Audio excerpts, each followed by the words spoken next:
Guys, we are here with Kevin Conroy, Batman.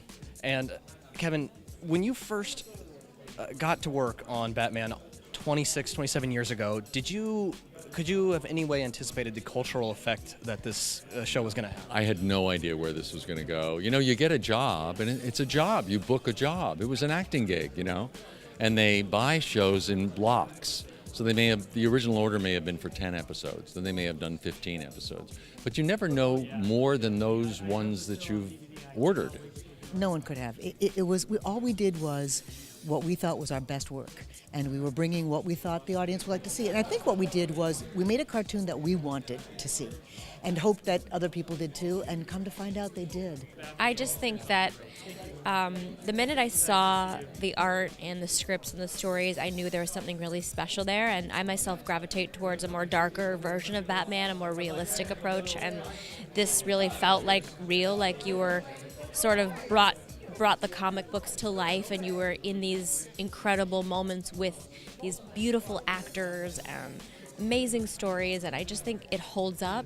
No, could not have anticipated this at all, and we all talk about this whenever we get together, the cast members and the creative people. Nobody knew that we'd be here almost 30 years later. Because when you're doing something, no matter how good it is, and we knew at the time it was really good, it was really, really good, really different, you have no idea that something like that is gonna happen. So, and it happens very rarely in an actor's life, you know, sometimes only once in an actor's life. Well, you always hope. You know, you're working on things, and you're wondering, is this going to play in a few years, or is this just going to be a cartoon show that's sort of assigned to the dump of popular culture? But the more we worked on Batman, the more I saw how people were pouring their hearts and souls into every element of production. I was thinking, like, at least I'm going to look at this as a crowning glory of my career. I hope the rest of the world does too. And here we are nearly 30 years later, and people are celebrating the show. So I think, yeah, a good chance it'll be around another 30.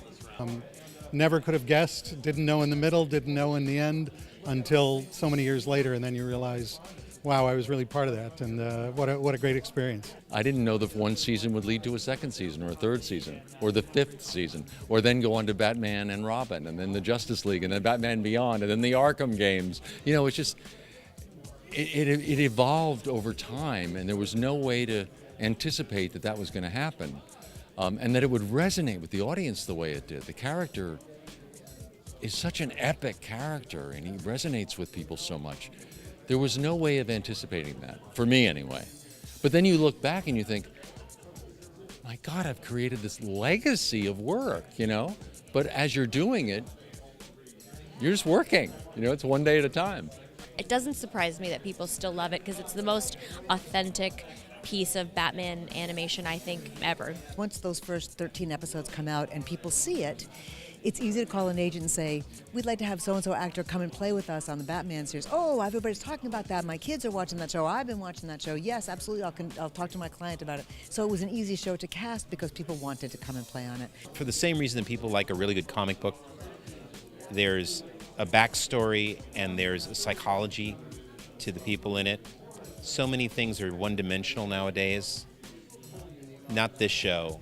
Definitely three-dimensional characters, and I think people appreciated that. I think the acting in the first couple of episodes was broader, was more cartoony than what we ultimately wanted, but most of my experience had been doing very broad Animaniacs, Pinky and the Brain, very cartoony shows. And this was my first action show that wanted a much different energy. And it took me a while to understand what Bruce Timm was looking for, what Eric Radomski, what Alan Burnett, all of what we wanted.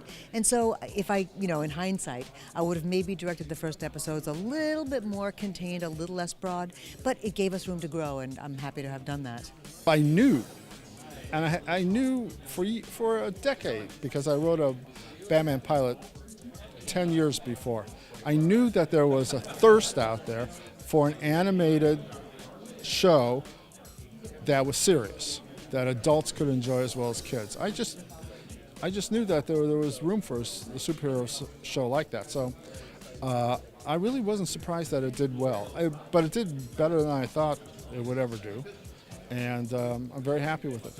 It was totally anonymous for so long. It was a totally anonymous job. I was so used to being anonymous. And then gradually, weird things would like happening, because I live a lot of the time in New York. I'm a New Yorker by birth. And so I spent a lot of time there still.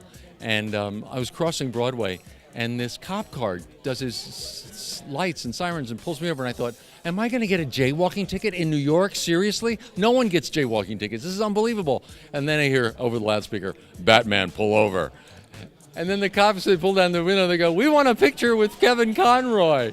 And the cops come out and they're putting their arms around me. I said, this is unbelievable. This just doesn't happen. I think because it never played down to the audience, like kids who were 4 and 5 years old could watch it, and then their brothers and sisters or their parents could watch it, and then they would make time for it. It's like I hear from adults now who say, I used to run home to watch Batman every afternoon, and now I show it to my son and my daughter, and we all love it. And I'm going like, it's great. It has like a cachet, like a classic Disney movie, where you see it as a kid and then you screen it for your children, and it's one of those things you just embrace and grow up with. And when you've got something like that, then you've got a perennial. For some reason, my audience is on the subway. And I'll always get people to go in the subway car going, aren't you, like they're sitting across from me and they go, aren't you, you're him, right? And I'll go, yeah. They go, do the voice, we know what you want to do. I am vengeance. So, in an enclosed subway, do you know what that sounds like when you go, I am vengeance, and it's banging? And the people who don't know who you are think, oh, somebody locked that guy up. There's a crazy man in the subway, you know what I mean?